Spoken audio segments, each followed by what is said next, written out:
Good evening, everyone, and welcome to Monday Night Live. It's Monday Night Live on Thursday, and it is 7 p.m. currently here in New Zealand where I am. It's 5 p.m. back home in Australia, so hopefully some of you will be able to catch it on the replay. Maybe some of you are going to be able to catch it now on the live, which would be fantastic. I'm so excited to be back with you guys. It's been a while since I've been able to do Monday Night Live because in the United States, I was in a lot of areas that I didn't get really good Wi-Fi, and with the time difference, it was difficult to pull off anyway. So next time, I'm going to be prepared, and I'm going to pre-film all the Monday Night Lives for you when I'm back in the US, which is in October. But here in New Zealand, I've got my fingers crossed that I'm going to be in areas over the next couple of weeks to be able to do the Monday Night Lives on the Monday when they are due. So happy International Women's Day to everybody watching.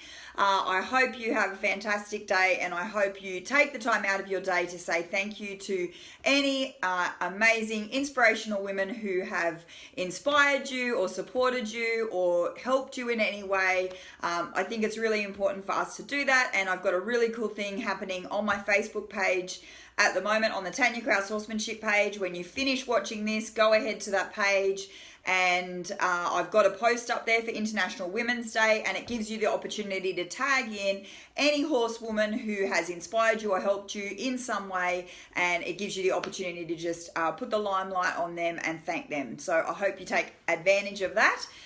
Tonight we are talking about the path to collection, and I'm looking forward to sharing this topic with you guys. Quite often we talk about maybe the psychology of horses, or how we are going to help ourselves as human beings be better for our horses and things like that. Tonight's topic is getting into the biomechanics, I guess, and getting into some of the things that we are trying to achieve as riders on our horses in terms of the horse carrying themselves properly and heading up into those areas of collection for the horse and self-carriage, which we often are looking for in high level maneuvers. But even if we are using our horses for trail riding, or things that we may think are not as stressful on the horse, or things that we don't feel like we need collection for, if we can take our horse into collection, we are actually helping them use their body efficiently, and biomechanically we are strengthening them, so we are contributing to their longevity and their health physically and mentally as well. So I'm really excited to share this topic with you. What I'm going to share with you tonight are just the milestones along the way onto the path of collection. So the first one, first and foremost, as always, with anything, no matter what we're doing with our horses, no matter what we're training, is confidence. And that's the confidence of the horse being preserved in the maneuver, in the training of collection, in the horse's ability to perform the movement and not get worried by the movement or confused or anxious about what it is that we're trying to achieve with the horse. So when it comes to confidence, some of the things that I want to tick off my list first before I even attempt to start collecting my horse is that my horse is simply confident in being ridden. So if I am still having some basic ridden issues with my horse, where they might be rushing, or sometimes they might be confused by me as a rider, if they're not confident in the hand, or they're not confident in the leg, and they're not confident when I pick up on their face, or when coming into the hand, if they get confused by my leg cues or my cues when I'm riding them into the hand, then the horse is not ready for collection, okay? So that's something that I really need to make sure, that the horse is ready for collective work before I begin collective work. If they're still a young horse, or they're still a horse being educated, then there isn't a way that I can confidently show them or start to talk to them about collection without running the risk of them getting anxious about the process, or overly confused or worried about the process of collection. So if you don't have the basics of sort of, lateral flexion, turning left, turning right, giving you softly to the hand, coming off your legs, happily moving forward, happily backing up, then the horse isn't ready for you to start dabbling in collection. So that's the first thing. Always preserve the confidence of the horse. And if along the way you feel like the confidence in the horse is faltering, or that he is beginning to get worried, then you just need to step back a little and take him back to something that he is confident in and he knows, and to rebuild his confidence, and then you can start to redo it. So, hi, Mum. Happy International Women's Day. I love you so much. Mwah, mwah. Haven't seen Mummy for ages. Haven't spoken to her because obviously I've been traveling now on the road for about 4 weeks. So it's a little bit hard with the connections and stuff like that. I can see that she's tuned in there watching me and she said hello. So that's great to see. So the second thing that I want to talk about in regards to the path of collection is my horse must be going freely forward. So what I mean by going freely forward is not rushing. It doesn't mean that I'm able to throw the reins at my horse and kick him up the slats and make sure that he can trot and canter and things like that. What it means is that my horse is able to confidently maintain the gait that I am putting him in. So whether it's walk, whether it's jog, whether it's trot, whether it's lope, whether it's canter, whether it's gallop, that my horse is able to what I call bowl along. He's able to just continue going along in that pace. He doesn't want to drop back all the time. He doesn't need to speed up all the time.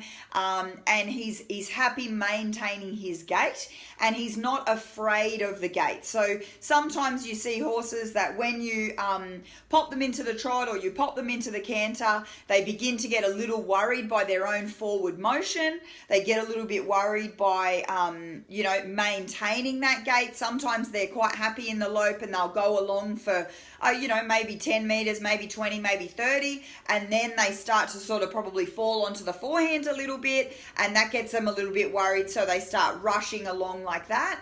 Sometimes in the gaits, you'll find the horse starts to trip and maybe stumble or something like that. That's an issue where the horse is potentially on the forehand, and so he's tripping over his own front feet. And I also want to make sure in my forward that I'm not having to ride every stride. If I'm having to sort of put my legs on every stride in the trot or every second stride, or I'm having to, in the canter to make sure that he keeps cantering, that means that I'm pedaling the horse, and it means that the horse isn't maintaining his own gait, and he's either not comfortable with forward, or he doesn't understand his requirement of maintaining his own gait. So the horse must be forward, and he must be forward with freedom before I would even attempt to start collective work on the horse. If you don't have forward, then there is no energy, and there's no forward motion and forward momentum for you to start collecting and redirecting up. So something that I think we need to understand about collection, even though collection is the act or the art of the horse elevating the front end and shortening his body, it's still a very powerful movement, and it's still a forward movement. It's got nothing to do with your ability to slow the horse down. It's about collecting that energy and collecting that forward motion and sending it and redirecting it upward, and the horse managing his own energy in that way. So there's psychological collection, and then there's physical collection. So what we need to make sure of is the confidence in the horse is maintained, the forward with freedom is present, and the horse being able to bowl along or go happily forward isn't an issue.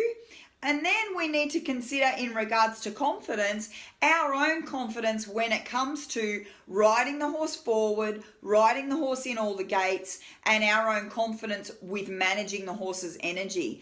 I think a lot of people may be sometimes a little bit worried about let's say someone's worried about the canter, for example, and they feel like they're able to step into collective work because they feel like it is a shortening of the horse, and they might feel like it's more controlled because it appears to be more controlled. But what we need to understand is that true collection is very powerful. So if you're afraid of the horse's cantering power, or you're afraid of loping out or cantering out on the horse, then I don't feel that you're ready as a rider to start touching on collective work, because what you're doing is gathering the power of that horse and loading him up like a spring and redirecting that energy. So if you're kind of afraid of power on this end, like afraid of the canter, then I wouldn't be dabbling in collection on this end, because the two are the same. They're still power. They're just a shortening and an elevation. So the rider confidence is imperative before we start collective work as well. What Simon's saying, hey Tanya, Phil rang this morning, he's excited to see you. Yeah, so Phil's on his way over. As we speak, he's in a plane in the air, so I'm going to do this Monday Night Live on Thursday, and then I'm going to head to the airport to pick him up. So we are looking forward to seeing each other. It has been about 4 weeks, so it'll be good to catch up. Again, we've been in different time zones and things like that, so we can't always get to talk to each other and things like that. So it'll be great to see each other and catch up with everything that's been happening at home and of course here with me. So the next thing that we want to talk about is the two different reins that our horse has to be confident in regards to their work before we start going our collective work. So the first rein that I'm going to talk about is the freestyle rein. So what I mean by a freestyle rein is my ability to ask the horse to say, come in to shorten his base, so shorten his body, balance himself up, perform a transition, say from the walk to the trot, get into a nice balanced trot, and then my ability to hold the buckle or the middle of the rein, put that down on the horse's wither, and let the reins completely go free, and let the horse maintain that gait. So when it comes to the freestyle rein, what we're talking about is the horse being able to maintain his gait, and my ability to have confidence in the horse that he's going to maintain the gait, my confidence in the horse that he's not going to trip. I don't have to use my rein to keep the front of the horse up. I don't have to use the rein to maintain his balance. I don't have to use the rein to maintain his direction. And I don't have to use the rein to keep my horse in that gait. If I ask for the reason I shorten my horse up and I pick up a soft feel or something like that before I do an upward transition, the reason I do that is because I don't want the horse to be going onto the forehand before the transition. But if my horse is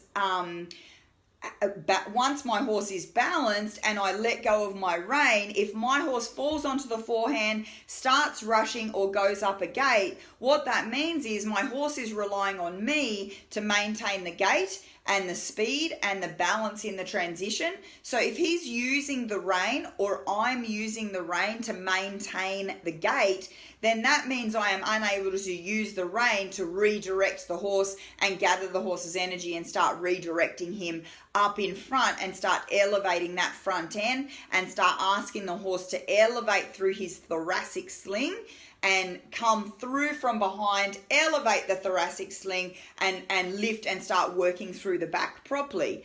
If I am using my rein to say hold my horse into a trot so he doesn't canter, then my reins are being used for speed control.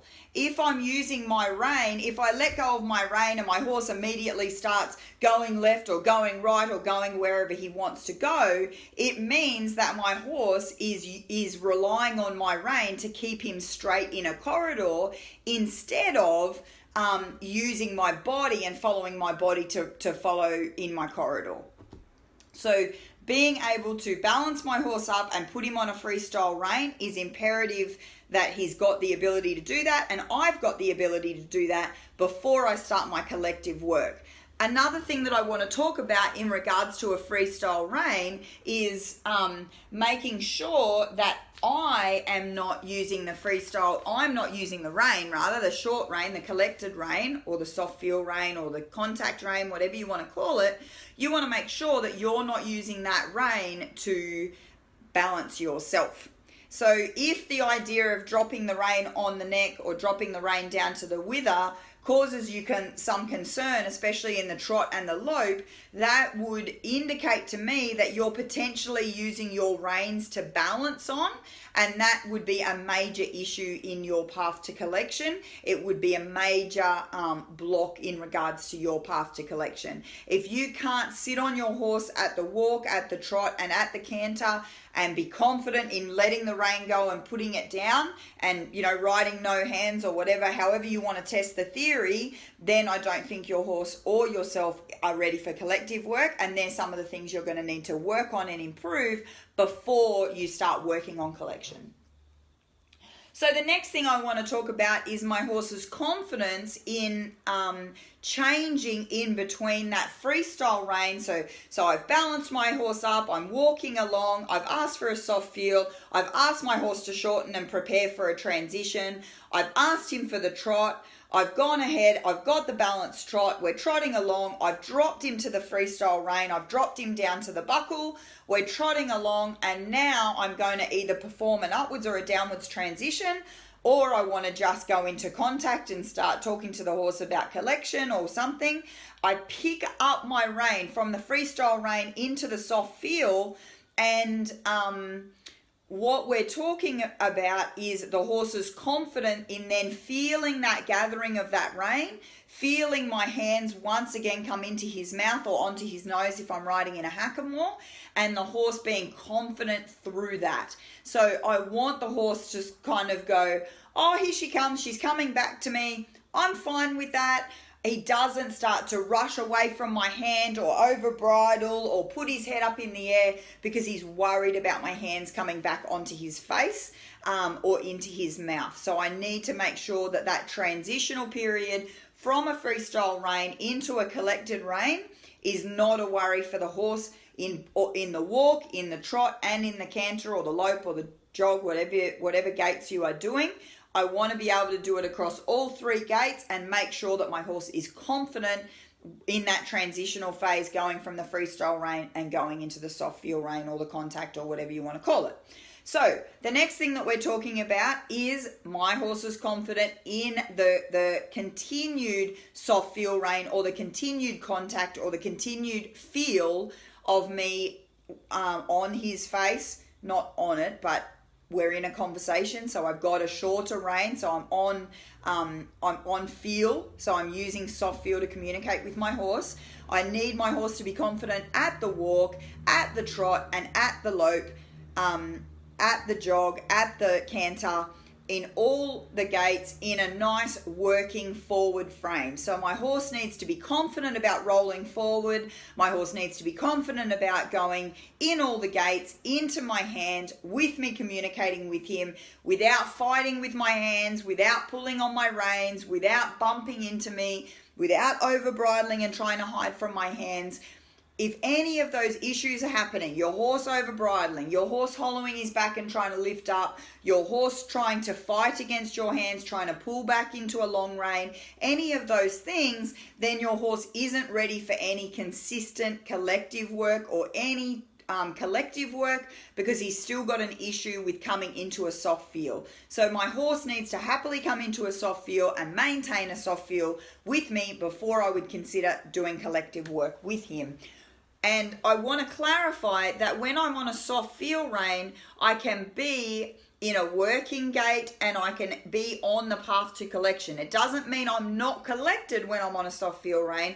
I ride my horses on soft feel, and the ones that are collectively working are in collection on a soft feel. The ones that are on the path to collection or building up to collection may be in a working gait, they may be in a working shape, but they're not necessarily in full collection because they're not ready for that yet, but they're still happily working into a soft feel. So just because I'm on contact doesn't mean that I'm in collection. Just because I'm on soft feel doesn't mean I'm in collection. But just because I'm talking about it, that I'm not in it, doesn't mean that I'm not in it also. So both things can apply. It depends on the level of education of your horse and where he's at.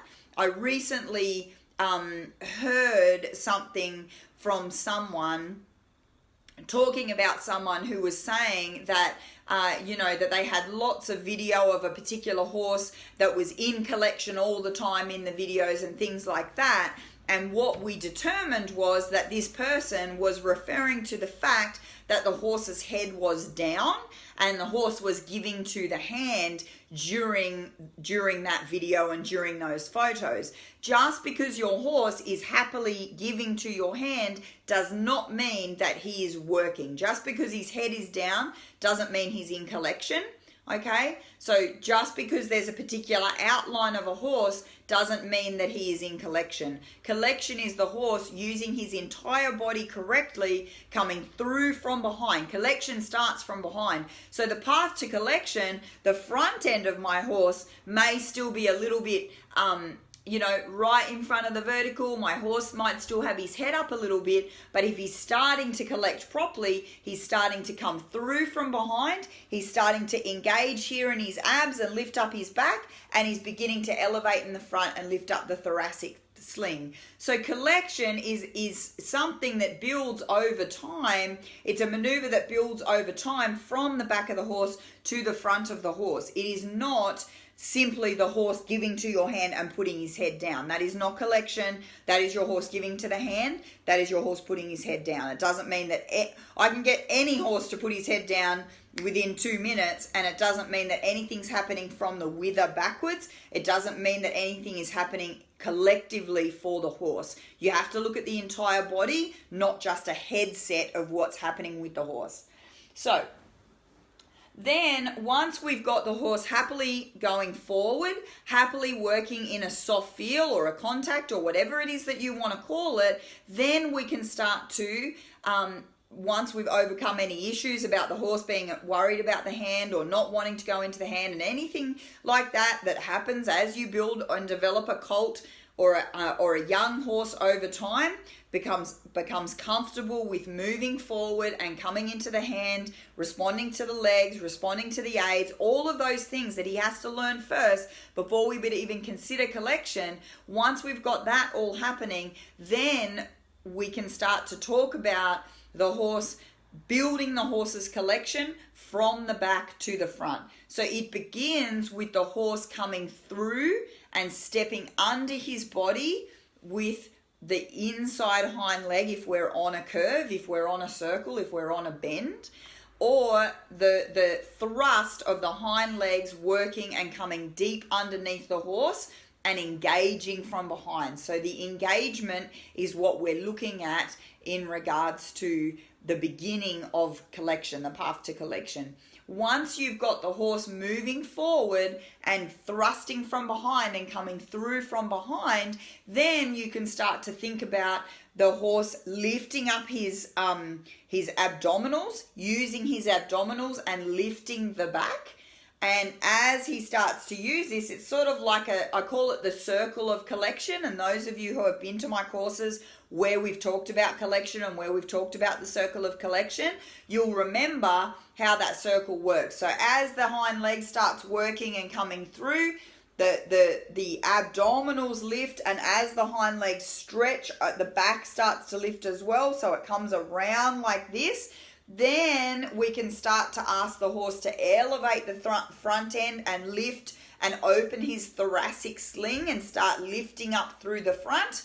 And then as a result of all of that stuff happening at the back, the horse begins to stretch over the nuchal ligament, reach through the neck, open through the throat latch. So he doesn't collapse through the throat latch and come into himself like this. He actually reaches forward with his throat latch. He opens through the pole, and that's when all of that is happening, that's when he'll start to come into a vertical or just in front of the vertical is correct, that's when you'll see the horse start to come into vertical flexion. So the vertical flexion, or the head down bit that we seem to strive for, and we seem to, go to shops and buy all these gadgets and all these equipment to cause the head to come down, the head is the last thing that happens as a result of the horse using his body properly.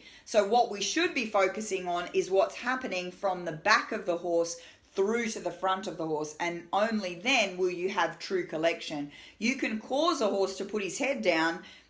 You can force him, you can cause him, you can make him, you can teach him, you can train him, you can do all that stuff and get that horse to put his head down, and he will never learn to use his body correctly, because you've built the collection, or it's not collection, you've built a false frame from the front of the horse pushing backwards, instead of the power of the horse coming from the back end and causing the horse to stretch over his back properly and lift and eventually come into vertical flexion. So I hope that helps in your training. I hope that helps when you go out and you start communicating with your horse and you start assessing your horse for his readiness, I guess, for collective work. And I hope it helps when it comes to your readiness for collective work. I guess if any of the things that we have spoken about this evening, that I've spoken about on this video, are sort of new to you, or maybe something that you haven't heard of before, or something that you don't know much about, then I guess what I would be saying is maybe get some more information about those things that didn't really make sense. Because if they don't make sense to you and yet they're a part of collection, then you're not ready to do collective work if you don't understand how the horse is using his body to be in true collection. So I hope that these have helped. I'm loving seeing your comments. I can see Shirley there saying she's looking forward to me coming to Christchurch. I can't wait to be there, not this weekend, but next weekend. This weekend I'm presenting at the Vaquero gathering in Huntly. And that's what Phil is flying over for. He's not specially coming over to see me. We're both presenting at the Vaquero gathering, and we're looking forward to doing that. Phil will be doing some cowboy dressage and some roping and Vaquero talks and things like that. And I'm going to be doing a colt start demonstration at the gathering. So I'm really looking forward to that. Anyone who's in New Zealand and is looking for something to do this weekend, the Vaquero gathering is going to be really, really fun. There's lots of different presenters. So there's myself and Phil from Australia. There's Alana Shelbane here from New Zealand. There's Ben Longwell, Horsemanship from here in New Zealand. There's another lady, Linda, I think. I haven't met the people yet. We're not there, so I'm sorry if I'm mispronouncing names and things. Alana and Ben I met last year. Teresa is going to be there again. Teresa Toll, she was there last year. So it's going to be a really good weekend filled with amazing information and a lot of knowledge on tap about the Vaquero and Californio traditions. So if you're in New Zealand, definitely come down to Huntly. And it's the old rodeo grounds at Huntly. If you're looking for more information on that event, go ahead and type in Vaquero Gathering New Zealand on Facebook and you will find all the information. So I hope that video helped. If you have any topics that you'd like me to cover on my Monday night lives, please feel free to send them through. And I'm looking forward to seeing everyone on the South Island next weekend. And then after that, on the Monday the 19th, I am heading home. So I'm really excited to be heading home to Australia. I will have been 6 weeks away from home. We've got courses planned in April. I'll be on the Gold Coast, the very top end of the Gold Coast, the northern end.